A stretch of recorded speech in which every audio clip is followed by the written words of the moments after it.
Welcome to the Lost Rewatch. We have Josh and Mike here for the season 3 finale.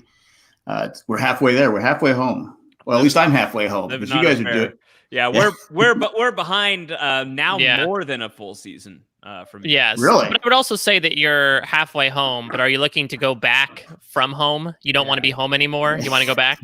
Got to go back. That's a good point. Didn't think about that. Yeah. I wouldn't go back. I'd be like, Kate, nah, I'm not going back. Yeah, see, loss is the eternal sign that the grass is always greener on the other side, right? You don't know what you've got till it's gone. Right. Jack Shepherd must be the most jet-lagged person on the planet. I know every Friday night He either goes to Singapore or Japan. Like, your brain is going to be like fried worse than poor Charlotte in season 5. Like, plus he probably has no friends, right? Like, considering Sarah definitely. still Mike, has just contact. Look at his condition. This is not a man who's going out and socialize. I don't know. Yeah, I could see him sort of having like a Johnny to his Hurley, He like has sort of another a half sandwich in his sink. Like, this guy is not doing well. Now, my question was, did they film this before the season started? Because that beard looks real. That beard looks very real. That beard definitely looks like it wasn't fake at all. I don't know. You guys should trust in the Dharma brand theatrical glue. I think they were able to really make use of it here. Tom Friendly loansome. Yeah, I do think that we should all be a little bit ashamed of ourselves for hopping onto the mic here without a quarantine beard to rival what Jack is sporting at the end of this season. But well, I guess you're not supposed to have a beard. Right. Yeah. But I guess the thing was, because the plan with season 3, right, was like they still didn't really know where they were going, and that infamous break between episodes was when they sort of plotted out the rest of it. So theoretically, unless they knew what this twist was going to be in that first little being, for lack of a better term, adrift, then they'd be able to film it. Otherwise, I could imagine maybe it's a thing where they like shot a bunch of stuff early on, broke for a few months, like Tom Hanks in Castaway, right? They brought him to the island initially, filmed those initial scenes, then had him lose a bunch of weight, grow his hair out, and then film him again. I can imagine a similar situation happening. Yeah, because I kept looking at I just was focusing on the beard. I go, that thing because on that show we always joke about the wigs and the mustaches, but that looked like a real Matthew Fox beard. I think there's people who very much believe it's a fake, but I don't know if we're just incentivized to think that all beards on Lost are fake now. Right? Like, is Desmond's beard real or fake? As somebody who this really is like basically like the presentable extent of what I'm allowed to have as a beard. I'm not in any way am I able to accurately judge whether or not that's a fake or. I mean, I would say if it's a beard, at least they're investing in like creating a really good one. When, to Jack's point, ordinarily they don't, which is like leads me to believe. So it's either that it's a real beard, or Lost decided to like really shell out the big bucks to make sure that Jack's drunken pill popping beard is like the bee's knees of facial hair. This is why people tuned in for this one, right? Yeah, like, exactly. They really wanted to get our hot takes on Jack Shepard's flash forward beard. Because that's all I care about. That's the headline from Through the Looking Glass. Wasn't that Jorge's podcast? Wasn't his podcast? Wasn't it Jack's beard? Jack Shepard's beard? Geronimo Jack's beard, I believe. Yeah. Oh, I love that. Yeah. So maybe we should text Jorge and ask him, hey, what's the deal here? Oh, yes, hey, we should do that. We should text Jorge. All of us who have Jorge Garcia's number should text him. I'll very casually say Jorge is my good friend, and so I'll just give him a ring. Actually, I don't have it on my phone, so I'd have to go. I would immediately. Right, well, Mike and I can filibuster while you go. Yeah, I also would immediately get my number blocked if I text him Alcatraz rewatch ? Question mark. Just see how Mike, he responds. If you do that, that is when I am officially cutting ties with you on Down the Hatch, and that becomes a solo enterprise. Yeah, right now, there is a cable that is connecting us that you are using to pull yourself down to the station to this podcast. Yeah. Speaking of Down the Hatch, where are you guys at right now, Mike? So we just did SOS, which actually gets referenced in this episode, right? When Rose says, hey, Bernard, can I still do the SOS signal? And actually yesterday, I just watched the episode we're doing this week, 2 for the Road. We are saying goodbye to Ana Lucia and like saying half goodbye to Libby to a certain point. And no spoilers on our thoughts, but just as good as I remember it. Just a freaking great episode of Lost. So like cathartic, so emotionally hefty in so many ways. So that's where we are right now. We are sort of rounding the bend on season 2, and we're gonna then be able to backtrack to when we last got together, the three of us, to talk about Live Together, Die Alone. And then I'm assuming by the time we talk about Through the Looking Glass, of not only will we have probably talked about the season 4 finale here, we might have talked about the season 5 finale. Considering that you're gonna be done with season 4 in like a month and a half. Season 4 is only like it's only 16 episodes, right? I think already like 13 or something. Well, there's a 3-parter in there. The finale is a 3-parter. I assume we're just gonna handle that in one shot, right? Right. Yeah. So yeah, no, this is always a fun ritual because we were not terribly far behind for Exodus, if I remember right. And then like we were just about to launch into season 2 when we got to the season 2 finale, and we're still in season 2 as we're here for the season 3 finale with you. And then we will maybe just have started season 3 by the time you get to the season 4 finale.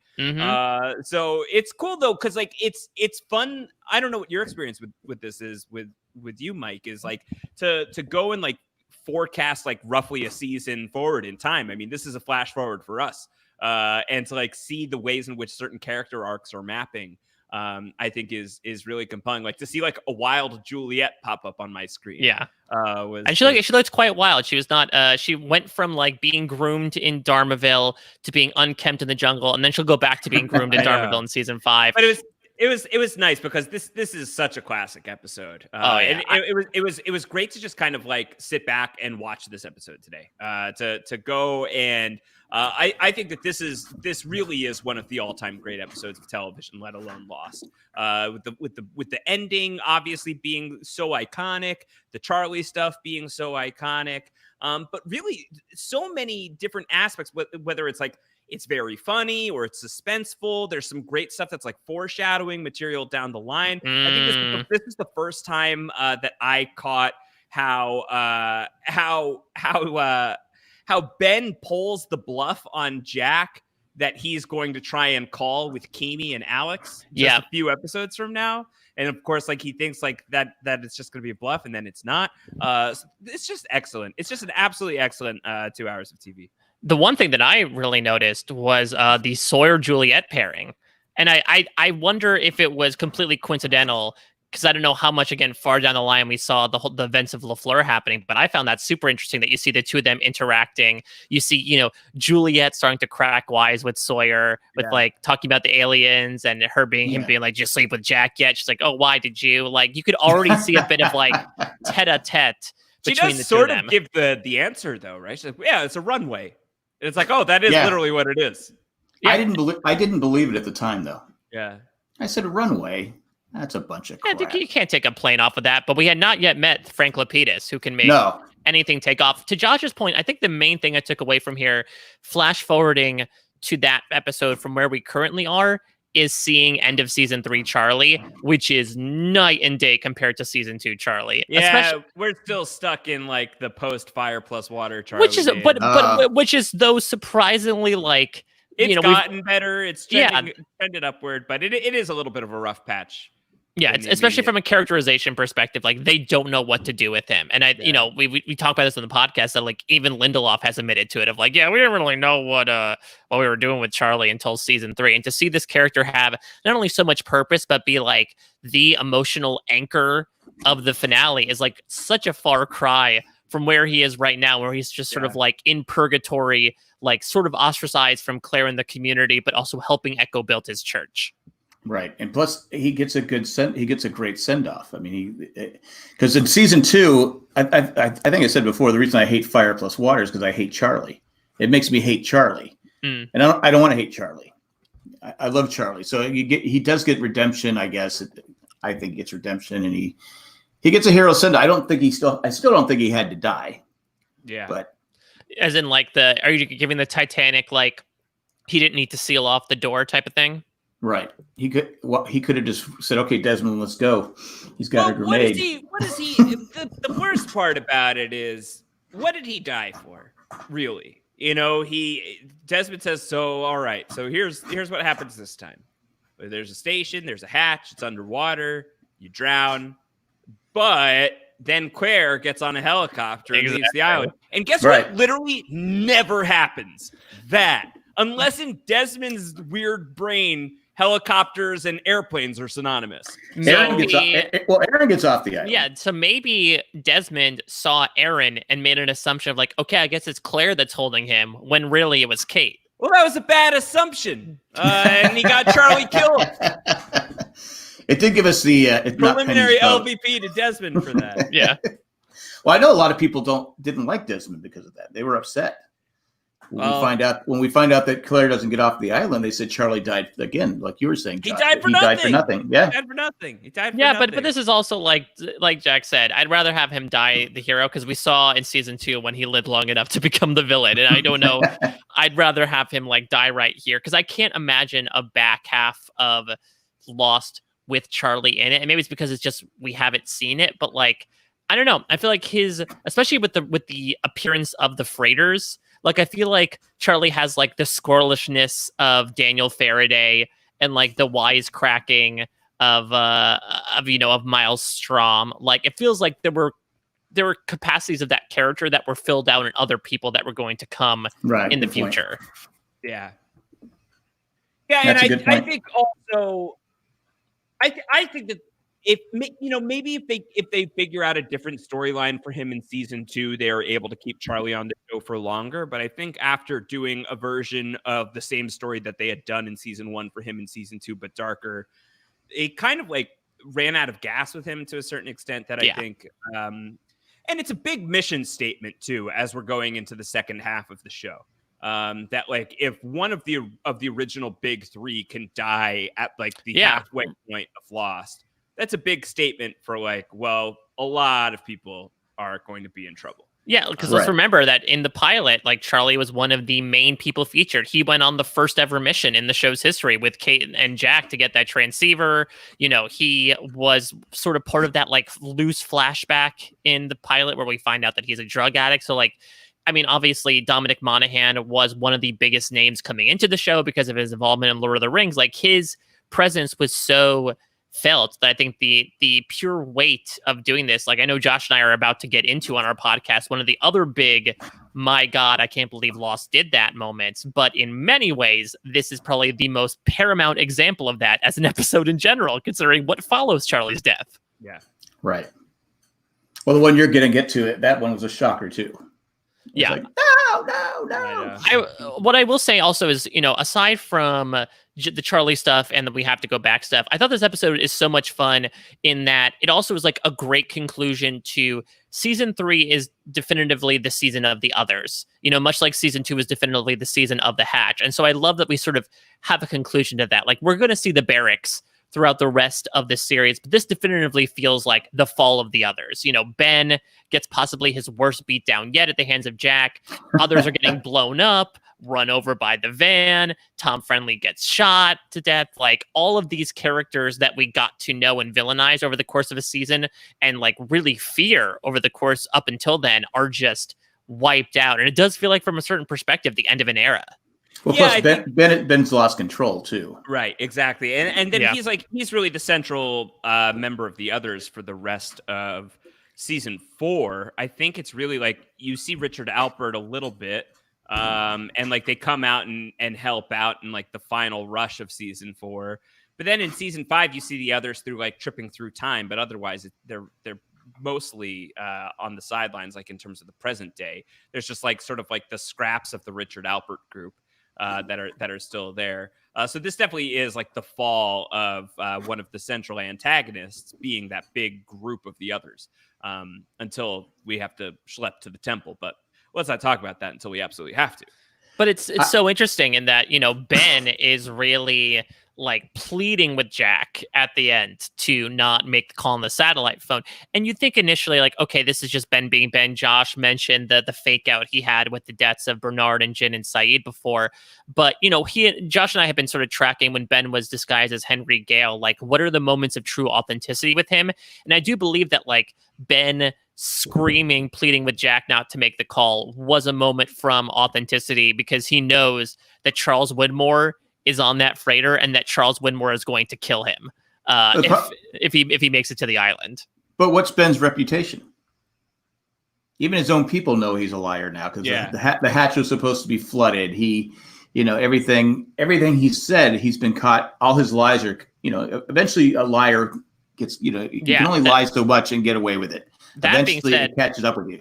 To watch him turn Mikhail over the course of like 2 minutes was like a masterclass in Survivor. Like he was so easily, he got caught in a lie. He got caught doing double talk. He's like, no, Mikhail, you don't understand. Like, yes, I made a mistake, but you can help rectify this. I owe you. So please go shoot those 2 women and then get shot yourself and then blow up a grenade. Go shoot Once Upon a Time. Yeah, exactly. I forgot that she was in it, and which makes sense given that she was obviously Edward Kitsis and Adam Horowitz, big parts of Lost from beginning to end. They started Once Upon a Time, and I guess they said, you know what, we need Greta. Let's grab Greta, not Bonnie. Greta only.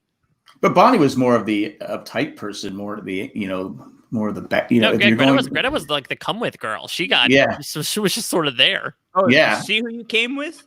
Yeah, and we left with bodies, just bodies upon bodies everywhere. Now, is Mikhail dead?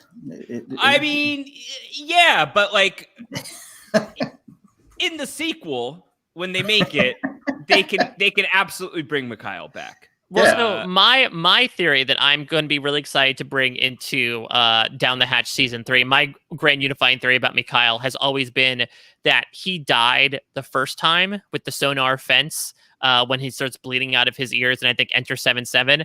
And every time we see Mikhail after that, that's the smoke monster. That's whether Ben knows that or not, or whether it's just sort of screwing with everybody. Because you could talk about the island's regenerative powers, but like you get a harpoon through your chest, and then you're like, oh, let me go on a brisk swim and blow up a window. Was Charlie one of the numbers? I don't believe so. No. Yeah, because Smokey can't kill the candidates, right? No. Well, technically, he also didn't kill Charlie because he just blew up the window. Right. That's true. I like that theory, though. Yeah, he blows up the window. He's like, you can leave, but if you choose to stay, you'll drown. Yeah, I just said, that's on you. That's not my choice. Leave with Desmond. Just take off. Anyway. Charlie Pace is candidate number 195. According to the Lostpedia. Well, now wait, his last name's on the cave wall. But that doesn't need to be Charlie Pace. Could Liam Pace? Yeah, that's it. AKA one of the worst characters we have seen so far on Lost. Liam. Yeah, he's terrible in so many ways. He drags Charlie down here, but yeah, I mean that's the thing as well, is like obviously the Man in Black's rules can sort of be subjugated and subverted in certain ways. But I just thought that was always interesting because I think that while it is like a fun joke, there is a certain point when you have to like stretch realistic expectation and it's like this guy feasibly should have died 3 times over. What the hell is going on here? I'm trying to remember. Is this the first time we've seen Mikhail without the patch? Yeah. To my memory, that's correct. I don't remember the first time we met him in the flame if he had the patch or not. But he had to put it back on to kill Greta and Bonnie. Remember, because he comes out, he puts the patch back on. Right. Yeah, he didn't want to get it wet. He's like, I only have the one, so it's going to be really uncomfortable to have. But why did he? I guess is it not waterproof? Like, why would he need to take it off? It's not like he's going to see out of it. Yeah, but it's a comfort thing, Mike. Maybe he just likes a dry patch. I suppose. I mean, yeah, it's sort of like wearing like if you go into the ocean, like have to wear wet shorts the rest of the day. Yeah, like, I don't want that. Well, they all go swimming in jeans on this show. That's true. They don't seem to care. Maybe they like it a little wet. I don't know. Yeah, I feel so bad for so first of all, how did they get down there, Bonnie and Greta? Second of all, like, how are they getting shipments? Like, obviously they're not getting the airdrop supply. Are they getting it like submarined in or something? Because again, I don't think they've left in like years. It sounds so. This is even worse than Kelvin and Desmond, in my opinion, because you can at least like get up and get some fresh air if you don't think that there's sickness outside. If you're Kelvin, not if you're Desmond. Desmond just has to listen to music. Yeah, but I mean, this is really like you're underwater. You've got the water pressure. I don't think, I don't know. I haven't done You're not seeing the sun? Yeah. Or the gin. I don't know how, I haven't done a lot of research into how much time you can spend in an underwater research facility. without like your brain bleeding out of your nose. But that's a very niche study. It's great. Wait, because how far down was it supposed to be? I can't remember from Greatest Hits. Did they give a number? It wasn't too far because Charlie was able. They both were able to swim down without any kind of gear. Right? The rock belt. Yeah, the rock belt. Yeah, which I suppose is appropriate that Charlie gets to rock a rock belt.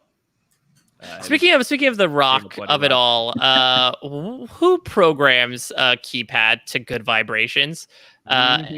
And also, musician. He was a musician. And good on Charlie for like being able to. I don't know if he guessed the tones behind the pad, because like I feel like it's not like there's a tone for every number universally on a pad for him to like immediately figure out like, okay, the 5 to 6 is a half step, and then 6 to 8 is like a whole step up. So I gotta map that out from sheet music. And luckily, he knew music. I mean, like you said, Josh, bloody rock god. So that's why it was his destiny. It was his destiny to. Do you think like if he knew that? All right, Charlie. Like if he had a vision, of like, all right, Charlie, you love music, but if you start to really go down this path of becoming a musician, it's going to mean that you are the number one guy on the field to go down to an underwater station someday and puzzle out a music code, and you're going to drown for it. Would he have then been like, all right, I'll do math? Yeah, I was going to say, like, when his parents get him a piano for Christmas, is he like, no thanks, Mom and Dad, I know how this ends? Yeah. It's not good. I'll take the Voltron instead of the piano. Exactly. Listen, I'll trade with you, Liam. You're the pace. Yeah. You're the chosen pace. Yeah. Now let's see. It's still so iconic. It's still so iconic. Oh, so good. Ethan says, I think there's a tone universal of all old school, I think it's phone answering machines went by the tone. So theoretically, if you had like an old touch tone phone, you could play Good Vibrations on it. Wow. What if they were down? There's got to be an app for that. What if they were down in there and they said like it's Good Vibrations, and Charlie's like, I'm not much of a Beach Boys fan, and then like what? Like nothing happens. Yeah. You don't have any Beatles?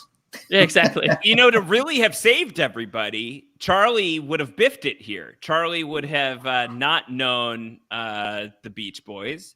He'd be like, I'm sorry, I'm stumped. I'm more of a Kinks guy. I've never heard of. I do wonder, did the Beach Boys, were they like a quintessential American band, or did they work their way across the pond?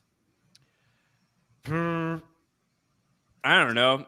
I know that they were a huge hit in the Tanner house. I was gonna say Jesse got to play with them in the music video. Then they played, I think, at Disney World together. Yeah. Actually, I saw him. When I saw them play it back years ago at San Diego Stadium. He was the drummer. John Stamos. Mm-hmm.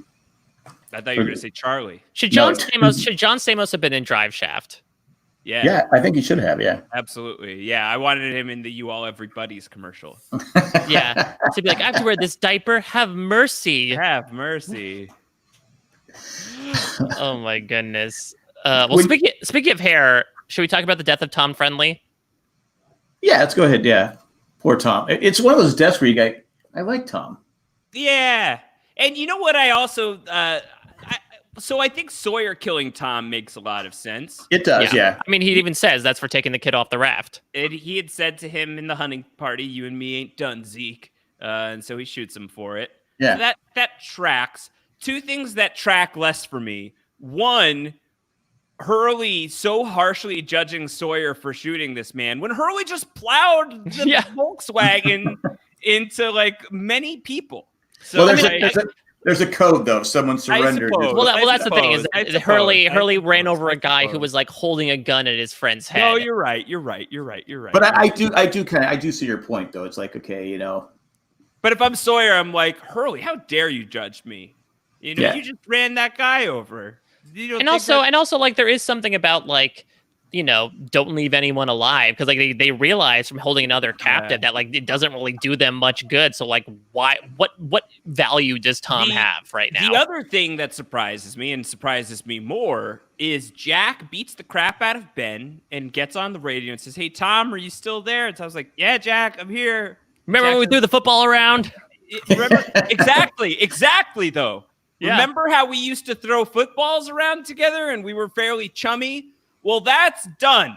Now I'm going to come back to the beach and I'm going to kill you. So Tom was dead no matter what. Tom was screwed. Yeah. I was like, oh, this is such a bad idea. Honestly, this was the better way to die. Like, Jack would have assumingly, like, drowned him in the ocean or, like, slowly ran him over with the Dharma van. I will also say this might be my favorite Jack Shephard episode of all time. Just because Matthew Fox just kills it in every single aspect. Now, granted, he does have a sumptuous meal to work with, right? Like, he has to work with it. He has to play a Jack who's at rock bottom, and he has to deal with a Jack here who's, like, getting tests, probably his biggest test as a leader right now. The one scene we mentioned before where Ben tricks him to thinking that the three on the beach are dead, like the despondent look on Matthew Fox's face of literally getting blood on his hands turned to fury, I think is just such a great turn. Like, I think people give Matthew Fox shit for, you know, maybe the character of Jack or the way that he does certain things or the fact that he can't stop breathing laboriously. But I think that, you know, he turns a really, really great performance in this episode. And it's because, like, Jack goes through so much on and off island. Well, you had to worry about Rose punching him in the face, too. Yeah. So yeah. I forgot he was on constant alert with that, too. It's like, I forgot that line. I thought that line was earlier in season 3. I didn't realize it was in the finale. No, because I mean, Jack, you correct me if I'm wrong. This is the first we're seeing Rose in season 3, right? I think she's no. She's in Greatest Hits, maybe, but isn't she mostly absent from season 3?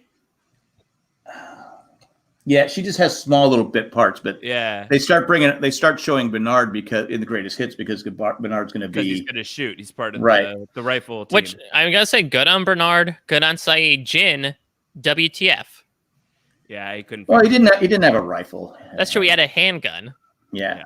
Where was that stash, Sawyer? Like, you didn't have enough rifles? Couldn't scrounge up another rifle, but yeah. Well, they were in a hurry. So it was tough. But yeah, I think I don't know. I think Jack is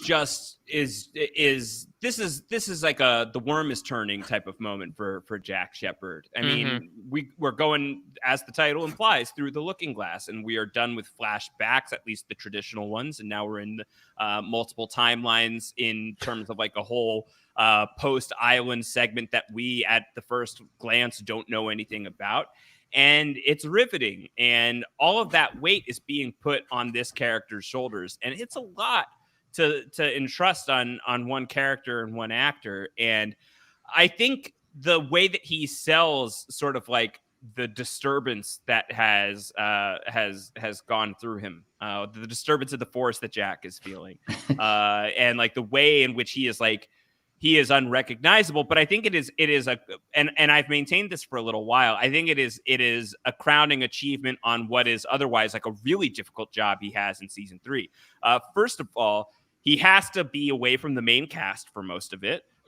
He's like trapped with the others. The character is at arm's length for much of the season. That's not like a football reference. Yeah, and that arm is tattooed.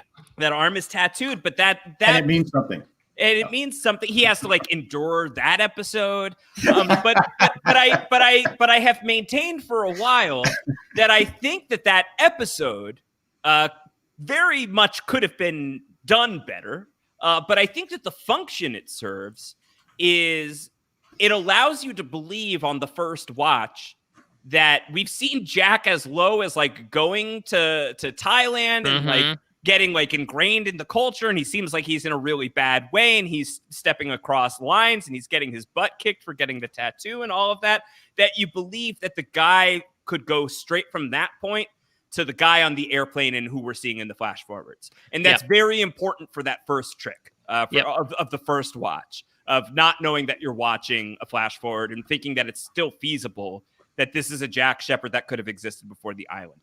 I think Matthew Fox, the writers obviously have a lot of hard work in order to land that plane, so to speak. And Matthew Fox does as well. And I think everybody involved just does a really incredible job. Even if Trisha Tanaka is a delightful. I was going to say she's dead, but they're the back-to-backs, and they both have historically, I feel like both because they're back to back, but both because Stranger in a Strange Land is what it is, and Tricia Tanaka doesn't really do anything mythologically. It's more of like a vibes episode, a good. It's a character episode. You know, and they both. I know that IGN list from way back when they ranked every episode put Tricia Tanaka is Dead as the second worst episode of Lost, and I say, really, boo to that. Yeah, boo to that. No way. That's a bad take, but I can understand that take on the first watch. And Stranger in a Strange Land being a bad episode, that's fine. But I think it's in some ways a necessary episode to get you to believe that the Jack on this plane, who you're seeing in the first scene, is somebody who existed before the crash of 815s. So here's a hot take, because again, I do agree that I think the flashbacks or flash forwards are immaculately done. One thing I would have changed is actually if we didn't see the scene on the bridge. I think it would have been really interesting to have like Jack the hero. We hear secondhand about this story and be like, why is he acting so weird about it? And then we find out later on it's because it was the bridge where he was trying to commit suicide. Like obviously there was a bigger twist to allude to, and it was done extraordinarily well. Maybe it's because I have like Dear Evan Hansen on the brain, and spoiler alert for Dear Evan Hansen, there's sort of like that as well, where an off-screen incident occurred, and it turns out the character was in that place maybe a more depressing reason than initially theorized. And I just wonder, what would that look like to the audience if you maybe not even get rid of the entire scene, like have him cry over the newspaper clipping of Jeremy Bentham's passing, but then, you know, not necessarily show him on the bridge and having him the poor ADR of the mom and the kid that he's going to save from the fire.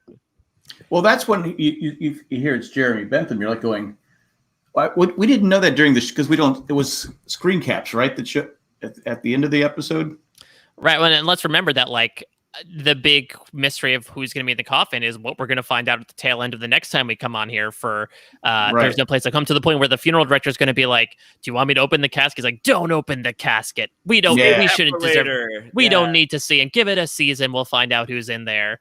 Or your friend or family? Neither. I mean, in hindsight, it's so clear that it's John Locke. And I did not want to believe that it was John Locke, because and I didn't even consider that it could be John Locke, because John Locke to me was so clearly Endgame. I was thrilled. You know, he was so clearly and so clearly like island oriented. Yeah, so they filmed multiple endings. A bunch of versions. Right? They had one with Desmond, they had one with Sawyer, and they had one with Locke, I believe. Right. So I don't know. It never even crossed my mind that he could be the guy. But like when you think about Jack's reaction to it, and he says not friend or family, it's so clear. The shots line up, and I would fully believe that Lindelof and Cuse knew that by the time that they were coming up with Jeremy Bentham, by the time they're coming up with the season 3 finale, that they know that inside the casket, it's John Locke. Yeah. And that also explains like why someone like Kate, for example, is like, why would I go there? Because we're going to find out in season 4 how much someone like Locke, I mean, he even shows it this episode when he knifes poor Naomi, how much season 4 is going to be about him vociferously being against them leaving the island. Like there's no way. And I don't remember too much about Jeremy Bentham. You remember like who Locke ends up seeing of the Oceanic Six, but I can imagine there's no great feelings towards the man if they saw him in real life. But he was right about Naomi, right? I mean, she wasn't there to save them. Yeah, I mean, she was there with nefarious purposes. She's part of the mercenary squad for sure. Right. He probably still shouldn't have just like thrown a knife in her back. It's not too often I say Locke is right. Yeah. No, it's one of those. It's one of those things where Locke and Ben are theoretically right. Though you could also say that it did get 6 people off the island. I know Jack said he wanted to get every single person off the island, but what he did get 6 people off there, and 1 ended up staying behind. So that's a pretty good ratio. You got 6 people off the island, and then how many of them died? 3 of the 6 who leave the island ultimately die. Mm-hmm. And then everybody else who is left behind, except for Sawyer and Claire, and I don't think we're counting the freighters because he hasn't met them yet. Right. They will all die too. because Jack picks up the call. So everyone except for Sawyer and Claire. So Ben was right. It was probably a bad call. I think Ben was right on this one. But whose fault was it that they were on the island in the first place? Jacob. Yeah. So Jacob's the real jerk. Yeah. So at the end of the day, it's classic mythology stuff, right? It's literally just like, screw you for everything, Dad. This is all your fault. Like the granddaddy of the island. It's all on Jacob. But if you're Jack and you can get off this crazy island where it's been nothing but, one disaster after another, wouldn't you just say, okay, I'm rolling the dice. We got to get off this island. Well, especially considering like what they've been through, like considering that they just had this group of people like hunting them down for 3 seasons straight to be like, we're getting the hell off here. Or even like at the end of last season, like, hey, this one place of civilization that we thought we had blew up on us. Like, I am getting the hell out of Dodge. And that's what makes that last scene so interesting, is that Jack is so adamant about getting off the island to the point where he is going to have a huge exodus to the radio tower to like turn off the transmission and have everything get done here, only to find out in the flash forward he completely regrets the decision and feels like it was one of the worst decisions he's ever made. Yeah. How are we supposed to know, Ethan? Okay. Yeah, so we aren't defending Jacob. No, we're now, not. when you guys were watching this for the first time, did you have any? Because some people have said, I mean, people in the chat maybe can chime in, that they knew it was a flash forward by watching the episode. I'm like going, how? I in fact, when he says we got to go back, Kate, I think I turned to Jen. I said, "What did he say?"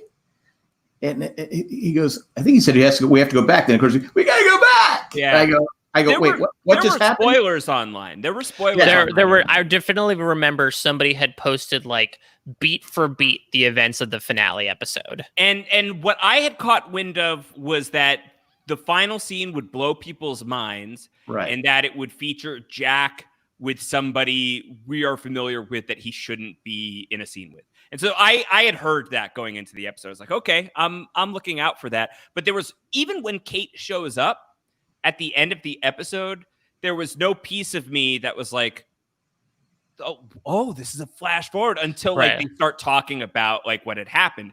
At first, I thought like, is Lost jumping the shark here? Like they knew each other the whole time. Exactly. They're just pretending. But the way that, and I think it's to the presentation of the episode's credit, that like there is this like ethereal quality, like the Giacchino score is just like very haunting. And it's like cold and chilling, and it's not like huge twisty music.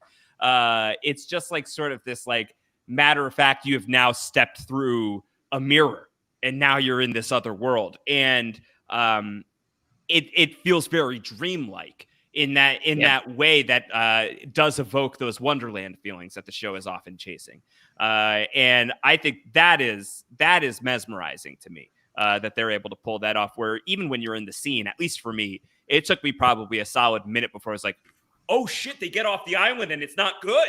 Yeah, so V Ohio State for the win in the chat brings up a great point, which is really a big red herring, is that earlier in the episode when Jack is getting busted in the hospital, he's like, you find my father and you tell me that I'm drunker than he is, and we're supposed to make it believe that, earlier when he tries to get the prescription pills, he says, oh, my father's out of town. We think that, okay, this is just another like schism in the Jack and Christian Torrid relationship. But no, I guess Jack is just so psychotic at that point that like he still is sort of in a weird state where he thinks that his father might still be alive, or it's just a slip of the tongue, maybe, or maybe he's just speaking very metaphorically. But that was definitely a big indicator of like, oh, okay, then this has to be. I mean, I think Sarah's appearance as well, considering that there's a lot about her too. She's pregnant with mystery guy who we still don't know may or may not be Christian Shepherd. Yeah. Well, what I thought was interesting. I don't know if it was just coincidence, but Jack is unhappy off the island. He's miserable and he looks like crap. Kate seems to be happy off the island, and she's never looked better. Yeah. So was that intentional? Yeah, I think that because I think like the entirety of the show up to this point has been Jack resisting the idea that the island is important, that the island is special, that they are man of science, man of faith. And the fact that Jack is not only going to get off of the island, but that Jack is going to deeply regret leaving the island and we never should have left, really fuels the engine of suspense going into the next season of like, well, what the hell is going to happen that's going to make Jack Shephard regret leaving so much? Yeah, it's a little it's a little media res, right? It's like, you want to know how the hell I got here, record scratch. Well, here's what happened. Yeah. Also, I remember at the end thing I was wondering all before season 4 was, okay, how's Kate not in jail? I also remember there was a lot of speculation around, because Kate said to Jack, like, he'll be wondering where I am. And I think the big speculation was like, are they talking about Sawyer? I mean, I don't think anybody was putting a bet on Aaron Littleton, the 3-year-old child, as the he. But I know there was a lot, because obviously this opens up a can of worms as to like, okay, it's clear at least the 2 of them get off. I don't believe the name Oceanic 6 is used until maybe the premiere. If maybe a little bit after that, which is another fun thing as well in terms of referencing future episodes. Ben literally tells Jack, like, if you make this call, it is the beginning of the end. Cue the next episode title, The Beginning of the End. Yeah. Plus, Jack tells Kate he loves her. Yeah. He does. He just sort of like, he's like, hey, you know what? Sawyer's a good guy. She's like, why are you defending him? Well, because I love you. Yeah. And it's a little bit of a logical leap there, Jack, but I could think of less cute ways to tell her that. Yeah, I just kissed Juliet, but I love you. It's also really interesting to remember Sawyer's mindset as well, especially in the beginning of the episode, because this is, remember, someone who just came from the events of the brig. Right. And so like Sawyer is just, his mind is in a completely different location at this point. And we definitely see that in Josh Holloway's performance in that first scene when he's with Kate at the river. He eventually sort of snaps into sort of action hero mode, which I think is very interesting as well, is because, you know, the first 2 finales, we talked about Saeed on the B mission. You know, like, here's Saeed, he's leading his own group, and he sort of gets it here. But I feel like this is the first time we really have seen Sawyer sort of become the LaFleur that we're going to see in a couple seasons from now, of like, he's going to strike off on his own and lead this mission and save a bunch of people's lives. So we hadn't really seen that before. He had to get killing the original Sawyer out of his system in order to self-actualize. And once he was able to do that, he's like, all right, well. Which is a great episode. Oh, yeah. No, that final rush of season 3 is ridiculous. Yeah, we made the argument that that The Brig, Man Behind the Curtain, and Through the Looking Glass might be the best 3-episode stretch in Lost history. Yeah, I think The Brig through the Looking Glass is the best episode stretch of the whole show for sure. Yeah, they're amazing. That's a perfect scores across the board as far as spoiler alert. But I guess speaking of that, because I guess what I was surprised at, I've forgotten how little Locke we got. We get this one thing at the end of part 1, right? That's medium-sized Walt, not big Walt yet, but medium-sized Walt getting him out of the pit of bones from the previous others. And then he throws the knife in Naomi's back, and that's it for John Locke, which is surprising considering how seminal of a character he is. But I guess to Josh's point, he was such a big part in like The Brig and The Man Behind the Curtain that like maybe they felt like they could lay off of him for a second, take their foot off the Locke pedal. You know what? That's all. I've always thought this as well, that like it's a pretty minimal Locke episode because he's only in those 2 scenes. But it's in many ways an actually very heavy John Locke episode because the death of John Locke is what's driving Jack Shephard through everything in the fast forwards. And so the ghost of John Locke, who is going to become one of the most important characters on all of Lost in the grand scheme of things, because if it's not for the death of John Locke, Jack doesn't, pick up the spiritual torch and fulfill his mission. And plus, there won't be a body to fly back on with Ajira. Exactly. Yeah. So we're not going to Guam. I think we're starting to get the pieces of that here, where Lost is getting us used to the idea that this is not John Locke's show. This is John Locke's dream, and this is John Locke's vision, and John Locke's dream and hopes and ambitions for himself, and therefore for the people that he's here with, are going to be, if not quite foisted upon other people, then at least laid at their feet for them to do what they please with it. And so I think for him to not be physically very present in the finale, but in hindsight, and it's really the only thing that you can sense if you've watched the show before, knowing that it's him in the coffin, that his soul is the lifeblood of the flash forwards. Yeah. Are we sad that nobody came to his funeral? Though I guess he was Jeremy Bentham. Like, should Eddie Who would have gone if it was him? Eddie the undercover cop, his friend from work, maybe Randy Nations? No way. Randy wouldn't be caught dead there. Yeah, who would go? Who would go to his? No one. Maybe Swoozie Kurz would go if she felt bad enough, or maybe if there was like money in it for her. Helen would come back and say, "I would come to your funeral, but no, you're still hung up on your dad." I actually do feel like Helen would come. I feel like much like Sarah, like, you know, I think she would go, except for the fact that she's dead. That's true. I believe she's deceased. Yeah, I guess because I think she died in 06 or something. Great Helen's ghost would show up though. Well, she was I still say she was working with Anthony Cooper anyway. Oh wow, rough. Woof. That would be brutal. Because it just never made sense every time she left. It was always because Anthony Cooper was there. That's like a level beyond. That's a level beyond the theory that the other man with Sarah was Christian Shepherd. That this is another lover father pairing that is much more nefarious. Yeah, I don't buy the whole Helen. Oh, I got to leave now because you can't give up. I mean, the guy treated him like crap, stole his kidney. If you truly loved John, you would have helped him through his troubles, not say, okay, I'm sorry, I can't deal with it, I'm out. Yeah. She left. She was just too convenient the way she left, or she's just a horrible person. So you thought she was conning Locke? What I think that Anthony Cooper was paying her to just keep track of John, because John kept bugging him, right? Because John kept coming to his house, so he was trying to get John. That'd be so unfortunate. That would just add like another layer of tragic comedy to that means that the real Helen is not that far of a call from the fake Helen, the call girl that Locke is on the phone with the first time we see him in Walkabout. Yeah. When John's just racking up this huge credit card bill. Yeah. I don't know what a box company pays, but not enough for like he is in miserable debt at this point. Like, and you know how much money he spent to go on that Walkabout that he gets denied. Like, yeah. Well, he got a refund. Well, he didn't get the refund, right?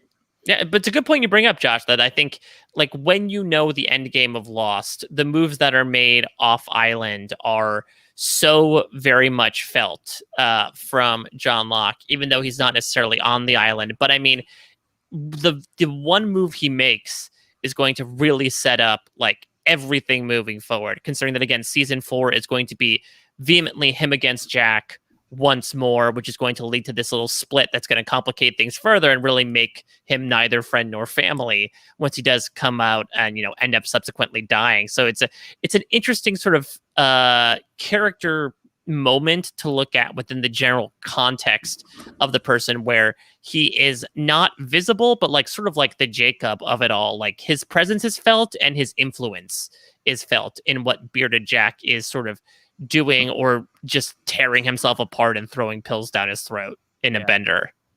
Now, the reason at the end where John's got his gun pointed at Jack, he says, I'll kill you. Now, does he not kill him because he's not a hunter, like we learned in episode, or did he not kill him because he knows he needs him? I think it's a bluff. I don't think he's going to kill Jack.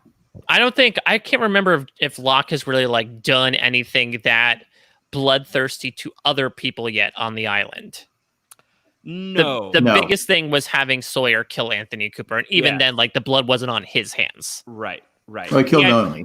He couldn't kill Anthony Cooper, but he had no problem throwing a knife at a complete stranger. Yeah. So that is above board for him. But I think that he's not going to kill Jack because he does believe. If he believes that we're not supposed to leave the island, Jack is part of that we for him. I think, right. You know, I think that like he does believe that Jack is here for a reason. And the reason that Jack is here is not so John Locke can just shoot him in the face right now. That is not the whole reason. That's up to Rose. Yeah, exactly. So I think that it's a bluff. I think he's trying to get Jack to believe that he'll do it. It's one of the few Jack and John scenes in the season, right? I mean, they crossed paths during the submarine explosion, but otherwise those are the two. And Jack was not happy with John with the submarine explosion. No. But, and I also could think that, like, if Locke really wants to present himself as the leader, he's not going to come across well when he shoots the other leader in the face, point blank. And it's like, everybody come with me. We're leaving the radio tower. You can trust me. Well, then John walks away by himself, though. Is this the one and only time we see the radio tower? I can't remember if we go to the radio tower any other time. I don't remember either. I just think this could. I think this might be it. I mean, kudos to locations for building that or finding that, because it was a beautiful helicopter shot to take them into the radio tower once they finally got to it. Pretty sure we never see it again.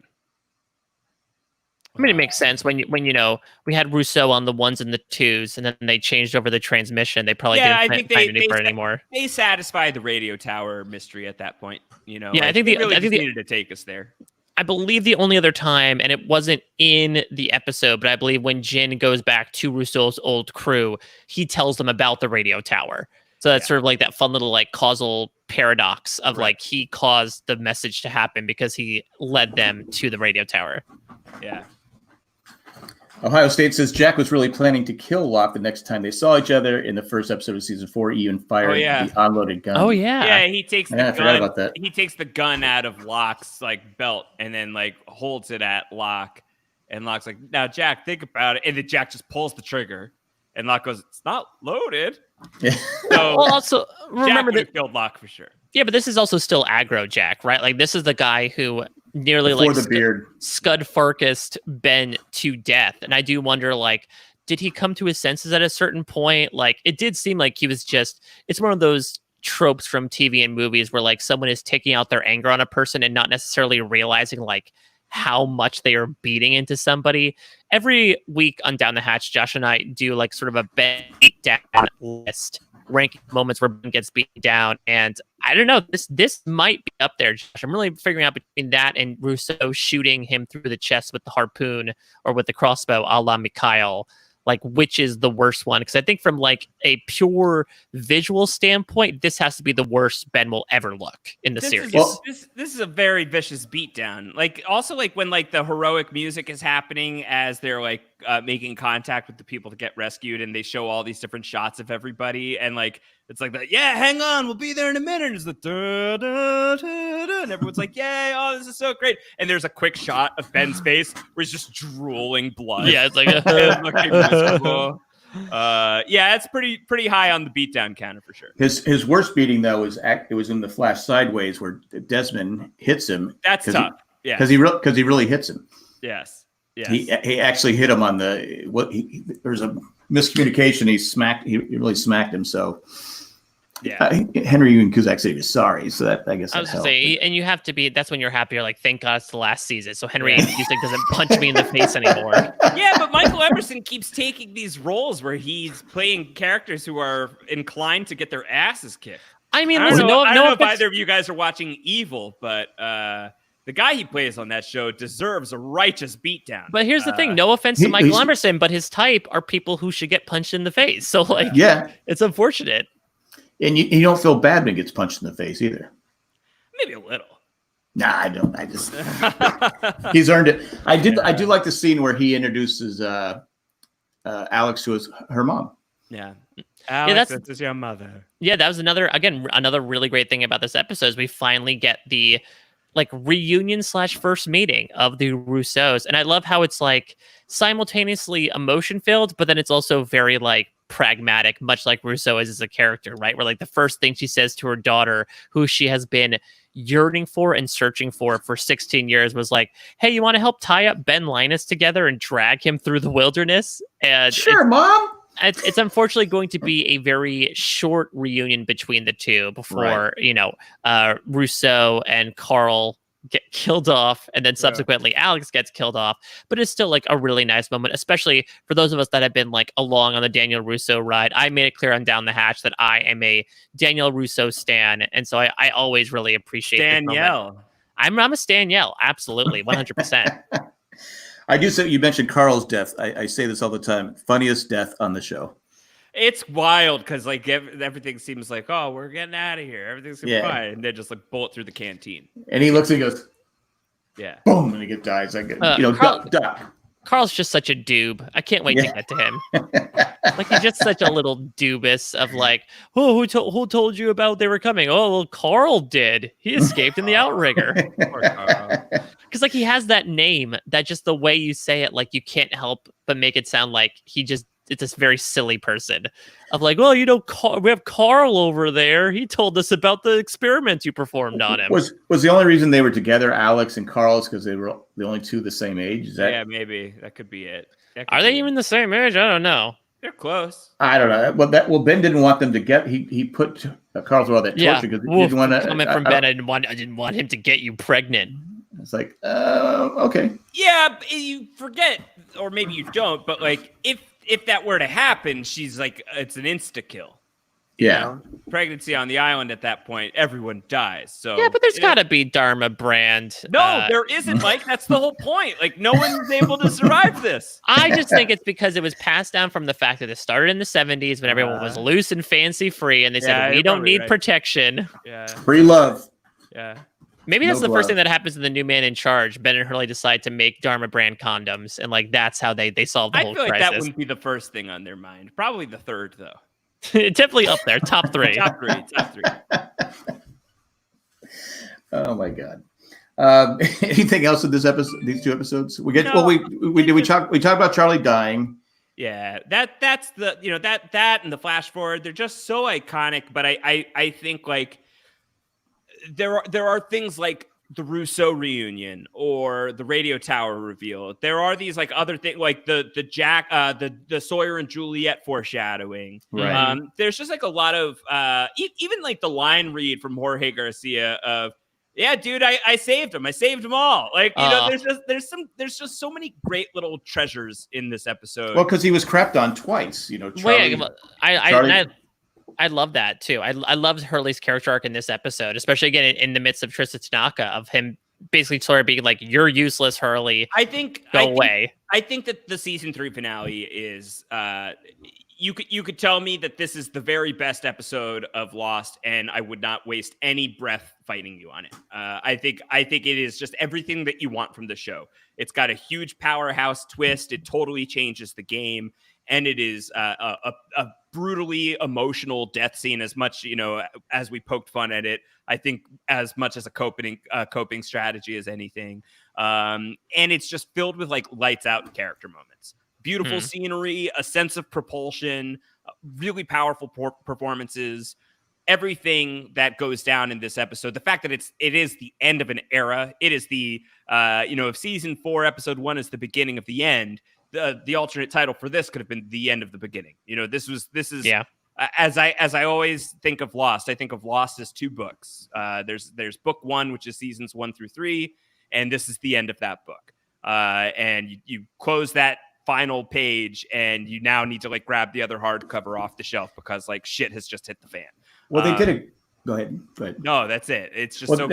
It's great. They did such a great job because the cliffhanger was so amazing. Because I think we had quite a bit of time. They didn't come back to like February, right? Yeah, because of the writer's strike. Yeah, so we had like 9 months to theorize on this, and it was so many different theories out there. That was just. But I remember saying I love the finale, but I remember saying at the time on the podcast, I said, I don't know if I'm going to like it. Yeah, I don't know if I'm going to like the direction they're going because because a lot of people thought we were done with the island. Yeah, a lot of people thought we were done with that whole island story. That would be crazy. Yeah, I mean, to a certain extent, I think we were done with the island in the more conventional sense. Like, I think to Josh's point, when you pick up book 2 and you're like, time travel, a big cork, what the hell is going on here? What direction do they go in? And I think it's the tone of the show. Maybe season 4 is, I think, more of a transitional season, but definitively seasons 5 and 6 are going to take a marked shift in terms of tone and what they're accomplishing with storytelling. And so this really does feel like it honestly might be the biggest game-changing episode in Lost history, from both a structural perspective, from a character perspective, and just sort of showing like, yeah, what you thought of Lost these past 3 years, that's done now. Yeah. And now for something completely different. And that is, we talk all the time about how groundbreaking of a show Lost was for its time. And that is just another reason why, is because for all the conventions it was able to bring up, for them to promptly smashed those conventions halfway through its run felt unseen at the time, before the idea of an anthology show existed where you do that every season. For a show to essentially say we are rewriting the rules for the second half of our run just sounds like an absolutely bananas proposition. Yeah. But it was so enjoyable, and I cannot wait for us to get into those crazy season finales. 3 down, 3 to go. Yeah. And like you said, I think it was you, Josh, that said about Charlie's death. It did show us that anyone can die. Everybody is on the table. Yeah, and they don't take everybody off, but they are pretty ruthless. Yeah. Saeed's not going to make it. Jin and Sun, like they really go for it. It's not going to make it multiple times. So like they really live up to the promise. There's a lot of danger that is baked into the promise of killing Charlie. Like if Dominic Monaghan, if the Lord of the Rings guy, the decisive star, who they put on the show, if that guy is going to be taken off the playing field halfway into the final, halfway into the series, anybody can go. Anyone can go. And a popular character. Yeah. For 2 out of 3 seasons. Yeah. I forget season 2. Well, that's all I got. Anything else? I mean, I think we covered everything. Now I can't wait for the finale of season 4. I know. Well, listen, again, for you, it's going to be coming in like a month and a half. We'll talk to you in 2 months. Yeah, I didn't count. Officially, if we count There's No Place Like Home as one episode entirely, 12 episodes total for season 4. Really? Yeah, it's crazy. So we'll talk to you in 6 weeks. Yeah, all right. It goes by at a brisk pace. It'll be, You could slow down. You could give yourself a break if you want to go 1 a week. Stretch this thing out. I've been taking breaks here or there, but it's just like that's true. You've been taking off weeks. Yeah. I'll be honest with you. I thought I'd be done by now. I guess my math is way off. You're like, what? How many episodes is this thing? I'm not done yet. This is what did June. I do? Well, I think maybe it's also a thing of like we're so used to TV today, even by network standards, being like 13 episodes or so, and we forget that like back then it was 23, 24 episodes a season. Right. Yeah. But it's been fun. It's enjoying it. And always fun to talk to you two. Oh yeah. The feeling is mutual. Absolutely. 100%. Absolutely. You guys want to give your contact information and the information on your all that other stuff? Go into my Rolodex. Here's my card. Sorry. No, that was Jorge Garcia's contact info. I got to put that back in. We doxed him by accident. No, as you can see, if you're watching the video version, Mike is at a Mike Bloom type. I am at Round Howard, which you can't see in the video version because I didn't put it on my thing. No, but you made yours like a nice little 1940s musical. Wigler, because that's my last name. And we do Lost podcasting every week over at Post Show Recaps, Down the Hatch, postshowrecaps.com/down the hatch. Full spoiler rewatch podcast, 1 episode per week. but about 3 times as much content. We're bordering on like 2 to 2.5 in season 2. Define content. That's true. It's a lot of times as many words. Yeah, there's a lot of ramblings and a lot of just like nothing wrong with that. Monologues from Josh and I. We do, and we get into like we play sounds from the episode. We get into a lot of listener feedback. We give MVP points and LVP points. We give ratings to the episode. We build out our entire headcanon mythology separate to the show. So there's a lot to do, but it has been so incredible, especially in these times. Lost has been a really great show to come back to in so many ways, even in season 2, which has not been exactly the most beloved by fans on the whole. There have been episodes, for example, SOS ended up being an episode that Josh and I both really enjoyed this time around, just as like both a character piece and a way to look at a very loving, caring yet emotionally complex relationship on Lost. And it's a great thing, and you've experienced this as well, Jack, these opportunities where you find little prizes in your cereal box that you don't necessarily think about when you're looking back on those times. And I'm happy that we'll be able to take this Lost sort of piecemeal to be able to break everything down and find out the episodes that might not play so well as we may remember, but those ones that you appreciate much more, that when you go back and do your own episode rankings a la IGN, you realize that there are some chestnuts in there that rank a little better than you think. Yeah, I agree. So when do you guys think you'll be done? About 2022? Oh, we have it mapped. If we stick to the schedule, we'll be done December 2021, just in time to start the rewatch. Yeah, so we start all over again. We'll start it. We'll you can't skip the record, so we'll just do it one more time. Yeah, I should be done this year, I think. What even is a year anymore? Exactly. You know? That's true. No, I think you'll be done. I think you'll be done at your pace. I think you'll be done by the end of the year. Yeah, because I think there are about almost like 30 weeks left, and I think that if you do 2 episodes a week, then there's definitely less than 60 episodes left. Yes. Considering that season 4 is 12 episodes. Yes. Ethan says when Westworld comes back, you guys. Oh yeah. Well, oh boy. Well, speaking of another show that blows up its canon mid-season and decides to just start over again. We'll see about that. I don't know. Because they're not filming yet, right? No, God, nobody's filming yet. No, right? I heard they're doing a Zoom season. I think. No, on Westworld. Oh, are they? No. Oh my gosh. Yeah, I don't think so. Because I know movie theaters are opening up in California. Everyone's like, well, what are they going to show? Yeah. They'll figure something Yeah, out. there are movies that are being released. You know, there have been simulcast movies that have been released like on demand and in theaters. So like, I know that Utah, I think, had some theaters open as well. So it'll happen. Black Widow's been pushed to what, Josh? Like November? November. I think first or second weekend of November. I can't remember. But I think, is Wonder Woman still coming out this summer? Allegedly. Yeah. Look, so like, there's just, we don't know. We don't know. I think it's like every year, every day is another year, and just things are. And Top Gun got pushed back to November, right? Yeah. The one that's still in July, that's a really big release, is the Chris Nolan movie Tenet. Really digging in, and I think he's hoping to have that. But I don't know. Yeah, I think so. I think most likely it's going to move. All right. On that cherry note. Yeah, do you think Chris Nolan's one of those creators that's like you can't watch this on a phone, like it has to be seen in a theater? Yeah, I mean, I do think for the sake of this one, yeah, for sure. I think he would not want you to be watching it on your phone. Yeah, so no Quibi for Tenet? No, probably not. 10-minute breaks, I don't think so. How about a Quibi Lost reboot though? That would be fine. Well, that's what Missing Pieces was, wasn't it? Yeah, they've already got the Quibi. Go approach Bad Robot and get those Lost Missing Pieces things on. Yeah, I think that would be good. We're gonna have to find those. Those are probably on DVD, I think. Yeah. Oh yeah. Probably on YouTube, right? Oh yeah. Everything's on YouTube these days. Yeah, it's available. You can find everything everywhere. Yeah. Anytime you want it, right? Yes, for sure. All right, guys. Until we talk again. In a month and a half. Yeah. Because I'm doing the season 1 and 2 this Sunday night.